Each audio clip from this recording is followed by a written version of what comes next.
실력의 기초. 믿음 실력의 기초. 믿음 실력의 기초라는 제목으로 말씀 전합니다.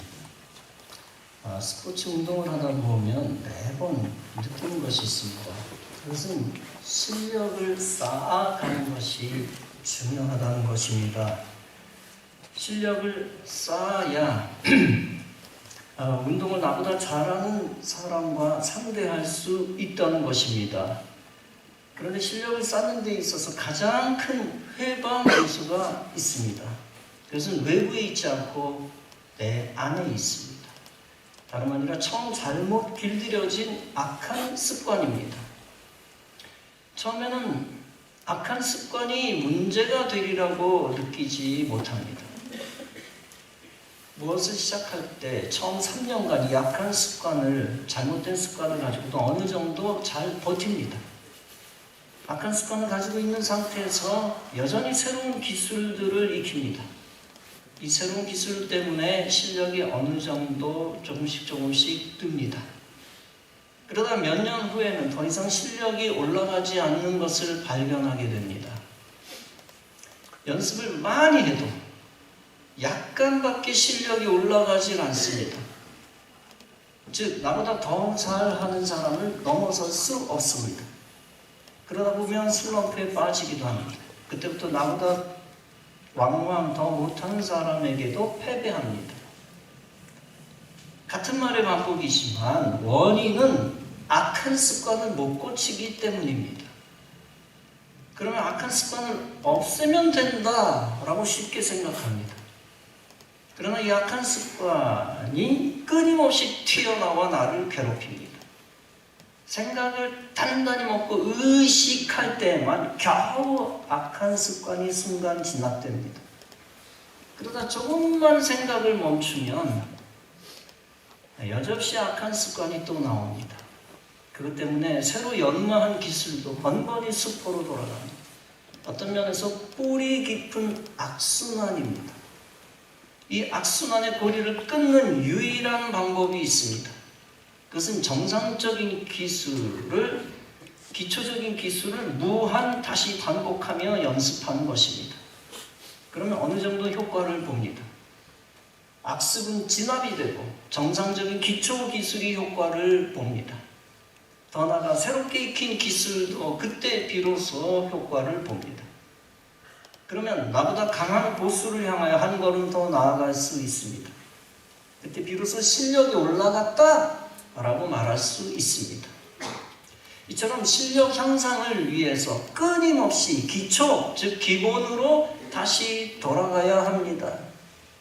다시 기본으로 돌아가 정상적인 기술을 다시 회복시켜야 합니다. 기초 기술을 다시 회복시켜야 된다. 그러면 탄탄하게 실력을 유지하거나 올릴 수 있습니다. 신앙생활에도 영적 생활에도 모종의 실력이라고 하는 것이 존재합니다. 믿음의 실력이 강한 자가 있고 약한 자가 있습니다. 어떤 이는 믿음의 실력이 약하여 믿음이 잘 떨어집니다. 툭하면 교회에서 사라지고 잠적하고 어느 순간에 방황합니다. 세상에서. 하나님이 살아계신 것을 믿다가 어느 순간에 하나님이 죽었다고 여깁니다. 기도의 능력을 믿었다가 어느 순간에 기도의 능력을 의심합니다. 성경 말씀의 진리를 믿었다가 어느 순간에 성경 말씀을 의심합니다. 즉 믿음의 실력이 허접한 것이죠. 반대로 어떤 이는 믿음의 실력이 강하여 믿음이 잘 떨어지지 않습니다. 건강을 잃고 돈을 잃어도 하나님을 멀리하지 않습니다. 기도가 응답되지 않는 일이 있어도 교회에서 사라지지 않습니다. 환난을 당하고 일이 풀리지 않아도 하나님 살아계심을 의심하지 않습니다.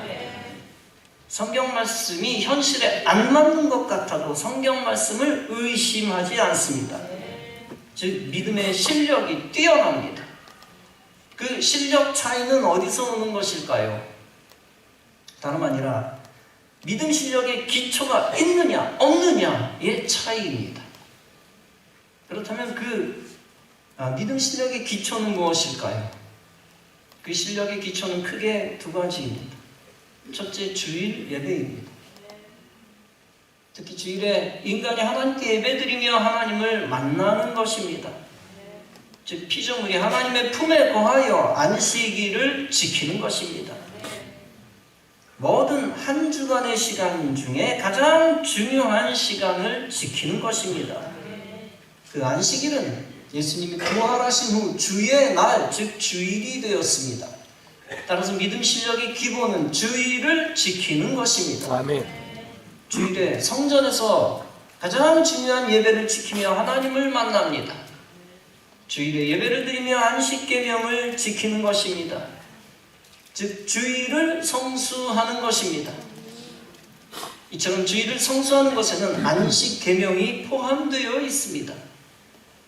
세상의 모든 것을 끊고 하나님의 시간과 장소에 들어오는 것입니다. 아멘.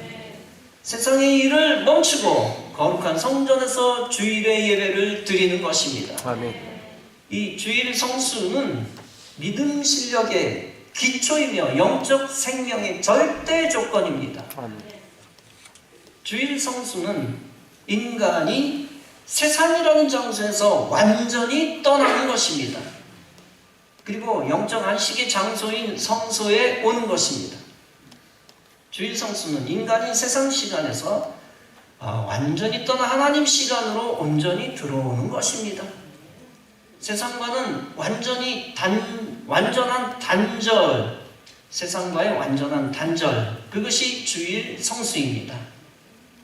그 신앙의 구약성경적 뿌리가 바로 본문입니다. 본문은 말씀합니다. 만일 안식일에 네 발을 금하여 네 성일에 오락을 행하지 아니하고 안식일을 일컬어 즐거운 날이라 여호와의 성일을 존귀한 날이라 하여 존귀하게 여기고 네 길로 행하지 아니하며 네 오락을 구하지 아니하며 사사로운 말을 하지 아니하면 네가 여호와 안에서 즐거움을 얻을 것이니 내가 너를 땅의 높은 곳에 올리고 네 조상 야곱의 기업으로 기르리라. 여호와의 입의 말씀이니라. 세상을 상징하는 단어들이 나오죠. 네 발, 오락, 사사로운 말. 안식일에 네 발을 금하라 했습니다. 즉 안식일에 성전에 가는 일에만 발을 사용하라는 것입니다. 아멘. 그 외에 다른 일을 위해 발걸음을 옮기지 말라는 것입니다. 여호와의 성일을 존귀한 날이라 했습니다. 즉 이 날을 인간의 즐거움을 위해 사용하지 말라는 것입니다. 만약 이 날을 이렇게 잘못 사용하면 하나님의 소유를 영적으로 도둑질하는 것입니다. 그런데 문제는 단순히 즐거움 자체가 아닙니다. 문제는 그 즐거움이 육적인 즐거움이냐 영적 즐거움이냐 하는 것입니다. 만약 육적인 즐거움을 취한다면 그는 하나님의 안식일을 범하는 것입니다. 시간의 영적 도적질.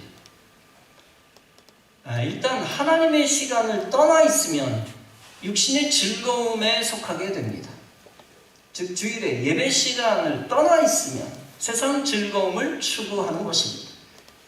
또한 일단 성전을 떠나 있으면 육신의 만족을 추구합니다. 즉 주일에 성전을 떠나 있으면 세상에 속한 자가 됩니다. 어떤 사람들은 이렇게 주장합니다. 나는 주일 예배를 안 드려도 하나님 안에 있습니다. 나는 성전에 안 가도 주일 성수 했습니다. 핸드폰 영상 보면서 차 운전하면서 예배 드렸습니다. 그러나 이것은 안식계명과 주일계명과 동떨어진 행동이며 동떨어진 신앙입니다. 일단 주일은 평일과 달리 하나님이 구별하신 날입니다. 그 날 가운데서도 공동체의 주일 예배는 하나님이 더욱 구별하신 시간입니다. 성전은 하나님이 구별하신 건물입니다. 호텔, 빌딩, 극장, 공장, 아파트, 가정집, 도서관, 관공서는 성전이 아닙니다. 그것은 하나님이 구별하신 건물이 아닙니다. 주일에 나의 사사로운 일, 곧 사업이나 농사 등을 해서는 안 됩니다. 그것은 나의 유익을 위한 일입니다. 반대로 하나님의 영광을 위한 일들을 할 수 있습니다. 믿음으로 치유하는 일, 설교하고 전도하고 신방하는 일을 할 수 있습니다. 예배를 준비하는 일을 할 수 있고 예배를 마무리한 후 정리할 수 있습니다.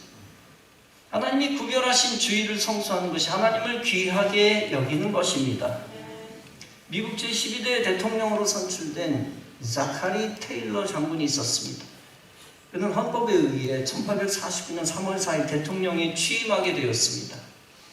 그런데 마침 그날이 주일이었습니다.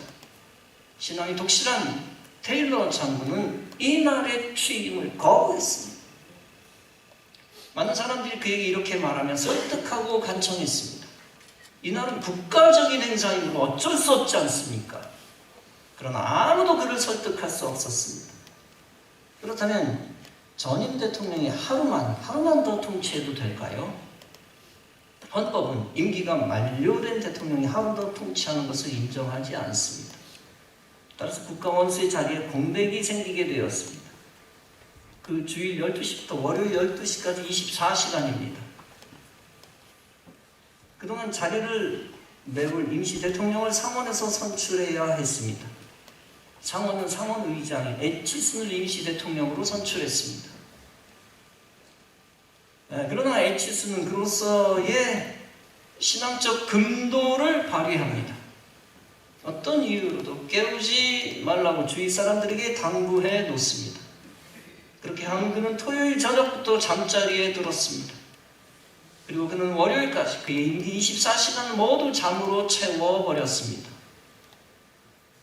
여기서 우리는 두 사람 모두 신앙의 기초가 튼튼하다는 것을 알 수 있습니다. 그들은 하나님의 법도가 인위적인 법률보다 위에 있음을 믿었습니다. 주일날 취임을 거부한 대통령도 신앙의 기초를 생명처럼 여긴 자이죠.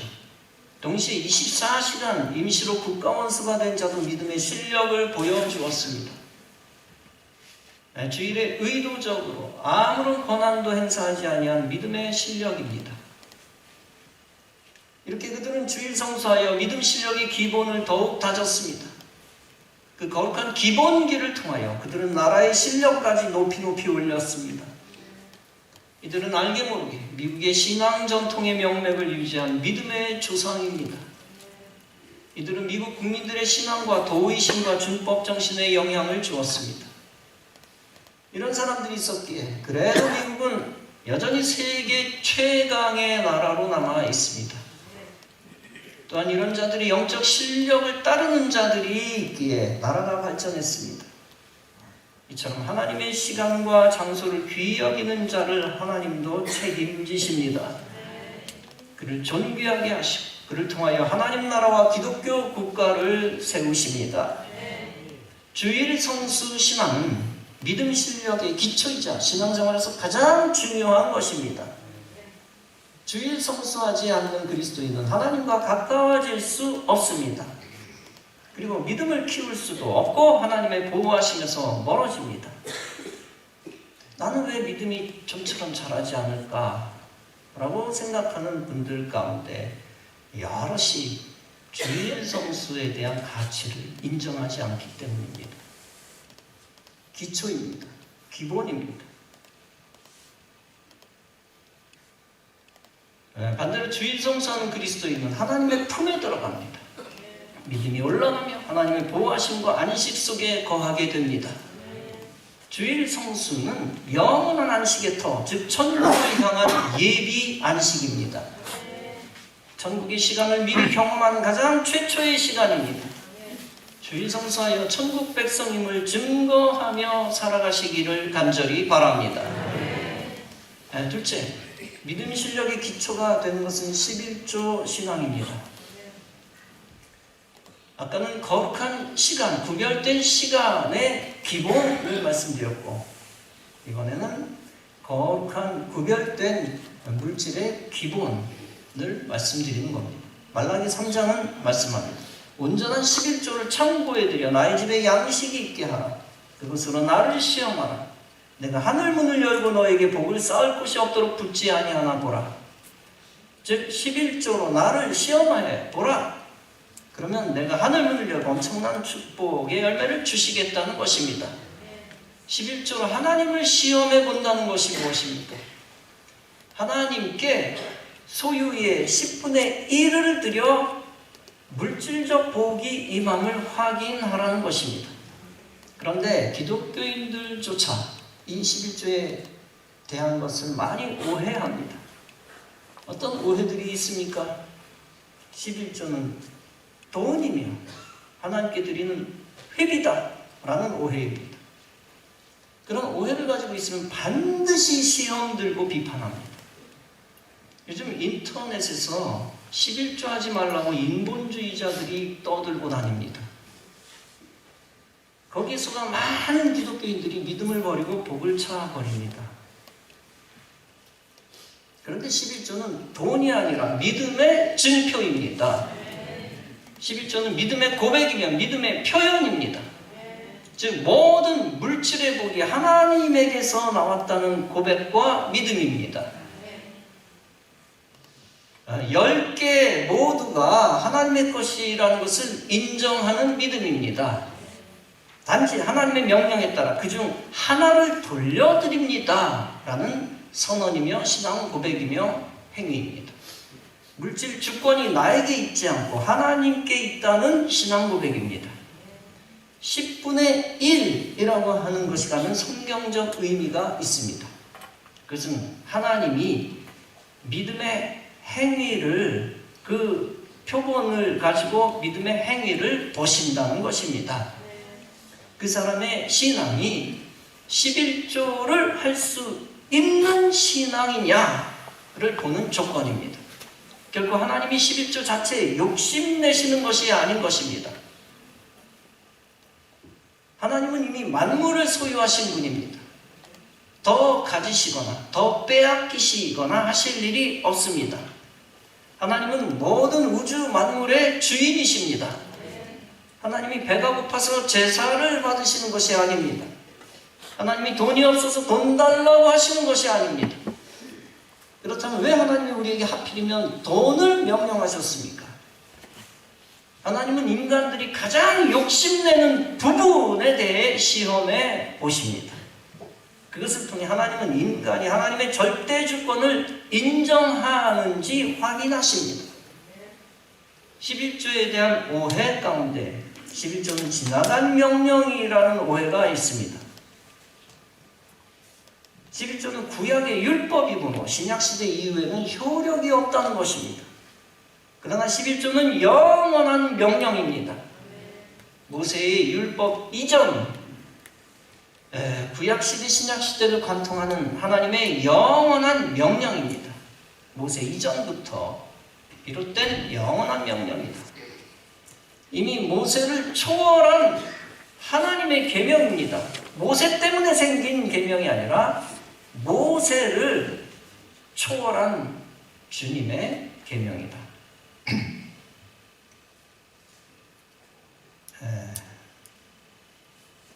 히브리서 7장은 하나님이 직접 간섭하신 11조 명령을 설명합니다.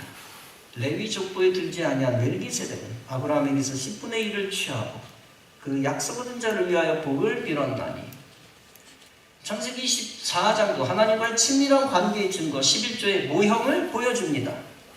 살렘 왕 멜기세덱이 떡과 포도주를 가지고 나왔으니 그는 지극히 높이신 하나님의 제사장이었더라. 그가 아브라함에게 축복하여 가로되 천지의 주제시요 지극히 높으신 하나님이 아브라함에게 복을 주옵소서. 너희 대적을 네 손에 붙이신 지극히 높으신 하나님을 찬송할지로다 하며 아브라함이 그 얻은 것에서 10분의 1을 멜기세덱에게 주었더라. 창세기 28장도 원초적이고 우주적이고 영원한 11조 원리를 밝힙니다. 야곱이 서원하여 가로되 하나님이 나와 함께 계시소 내가 가는 이 길에서 나를 지키시고 먹을 양식과 입을 옷을 주사 나로 평안히 아비 집으로 돌아가게 하시오면 여호와께서 나의 하나님이 되실 것이요 내가 기둥으로 세운 이 돌이 하나님의 전이 될 것이요 하나님께서 내게 주신 모든 것에서 10분 1을 내가 반드시 하나님께 드리겠나이다 하였더라. 예수님도 누가복음 11장에서 영원한 율법을 붙잡아야 된다고 가르치십니다. 화 있을진저 너희 바리새인들이여 너희가 박하와 운향과 모든 채소의 11조를 드리되 공의와 하나님께 대한 사랑은 버리는도다. 그러나 이것도 행하고 저것도 버리지 아니하여야 할지니라. 마태복음 5장도 예수께서 영원한 하나님의 계명을 붙들 것을 가르칩니다. 내가 율법이나 선지자나 피하러 온 줄로 생각하지 말라. 피하러 온 것이 아니요 완전케 하려 함이로다. 로마서 3장도 마찬가지의 말씀을 하십니다. 그런즉 우리가 믿음으로 말미암아 율법을 피하느뇨 그럴 수 없느니라. 도리어 율법을 굳게 세우느니라. 오늘날에도 하나님의 계명을 잘 지키면 복을 받고 불순종하면 저주에 이릅니다. 하나님이 완성하신 율법이 변함없이 축복을 약속한다는 것을 알아야 합니다. 11조를 교회에 낸다고 생각하면 안 됩니다. 오히려 하나님이 11조를 받으시는 통로로 교회를 삼으신 것입니다. 그리스도의 피로 사신 복음의 교회를 통해 하나님께 성도가 드리는 것입니다. 11조는 일단 거룩한 시스템 속으로 들어갑니다. 그 후 교회를 위한 유지비, 물품비, 선교 지원비, 구제비로 여러 곳에 쓰입니다. 그런데 이런 곳에 쓰인다 해서 하나님께 안 드려진 것은 아닙니다. 11조가 주의 제단에 올려지는 순간 하나님이 받으시는 것입니다. 11조는 낭비가 아니라 거룩한 투자입니다. 11조를 못하는 이유, 믿음에 걸림돌이 되는 이유가 있습니다. 그것은 내게 경제적으로 손해가 난다라고 생각하기 때문입니다. 그러나 믿음이란 이런 계산을 뛰어넘어 하나님의 약속을 믿는 것입니다. 본문은 말씀합니다. 만군의 여호와가 이르노라. 내가 너희를 위하여 황충을 금하여 너희 토지 소산을 멸하지 않게 하며 너희 밭의 포도나무의 과실로 기한전에 떨어지지 않게 하리니 너희 땅이 아름다워짐으로 열방이 너희를 복되다 하리라. 만군의 여호와의 말이니라. 말씀과 성경을 믿어야 될 줄로 믿습니다. 목사님 인터넷에 이렇게 나왔는데요. 무슨 말 하시는 겁니까? 오늘 그렇게 질문한 사람은 없어요. 그런 세상적인 담론에 의해서 망가지는 교인들이 한둘이 아닙니다. 인터넷을 믿습니까? 말씀 성경을 믿어야지.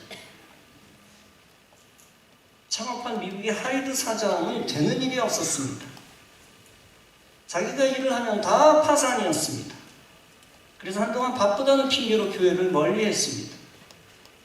그러다 교회에 다시 출석하여 하나님 앞에 예배를 드리며 결심했습니다. 하나님, 이번 사업은 내가 마지막으로 하려는 사업인데 이 사업을 잘 되게 하시면 내가 평생을 11조를 드리겠습니다. 이렇게 기도하고 11조를 결심하였습니다. 자본이 없었습니다. 일단 꾼돈으로 시작하였습니다. 그런데 꾼돈일지라도 10분의 1을 하나님께 바쳤습니다. 나중에 자신의 회고록에 이런 말을 썼습니다. 나는 더 이상 망할 것이 없었다. 나는 마치 하란으로 떠나가는 야곱과 같았다. 나는 야곱같이 하나님 앞에 서원을 했다. 하나님, 나를 이곳으로 돌아오게 하시면 내가 소득의 10분의 1을 하나님께 바치겠나이다. 나의 마지막 희망은 야곱 같은 나의 소원뿐이었다. 하지만 이것이 놀랍게도 나를 야곱과 같이 분명한 축복의 길로 인도하였다. 지금까지 성경 말씀은 나에게 부도수표를 낸 적이 없다. 나는 10의 2조를, 10의 3조를, 10의 4조, 10의 9조를 하나님 앞에 드리고도 돈을 이제 주체할 길이 없었다. 그가 이렇게 일으킨 기업이 바로 유명한 맨소레당입니다. 하나님은 거래의 대상이 아닙니다. 그러나 하나님은 연약한 인간에게 약속의 축복을 허락해 주셨습니다. 그 약속을 기대하며 헌신한 것까지 믿음이라고 간주해 주시겠다는 것입니다. 원래 10분의 1뿐 아니라 10의 9도도 하나님의 것입니다. 그러나 10분의 1만을 드려도 하나님은 모든 것을 받은 것으로 간주하십니다. 그리고 축복을 약속하시고 그 약속대로 복을 내리십니다. 그러므로 11조를 깊이 묵상하면 너무 좋으신 하나님을 깨닫게 됩니다. 그러면 우리가 11조를 할 때 정말 자발적으로 감사하며 해야 합니다. 사랑하는 성도 여러분, 11조에 손을 대는 것은 도둑질이라 하였습니다. 10분의 1을 먹는 것으로 끝나는 것이 아닙니다. 하나님의 것에 손을 대면 절대 평안함이 없습니다. 여러분들은 온전한 11조를 드려 믿음 실력의 기초를 튼튼히 하시기 바랍니다. 그 믿음의 실력을 키우고 하늘 문을 열고 하나님의 축복을 받으시기 바랍니다. 오직 재물과 물질을 하나님이 책임져 주시는 것이 중요합니다. 그렇게 되도록 주님의 것을 주님께 온전히 드리시기 바랍니다. 순간 어렵고 망하는 것 같아도 하나님이 책임져 주시면 결과가 좋습니다. 반드시 하나님이 물질적 복도 부어 주십니다. 그에 더하여 육적, 심적, 영적 인간관계의 복도 더하여 주십니다. 사랑하는 성도 여러분, 그리스도인은 11조 신앙을 통하여 복을 받는 존재입니다. 온전하고 영원한 하나님의 계명, 11조 계명에 순종하여 형통하고 하나님의 의를 이루는 성도 여러분 다 되어지시기를 주님의 이름으로 축원합니다. 기도하시겠습니다.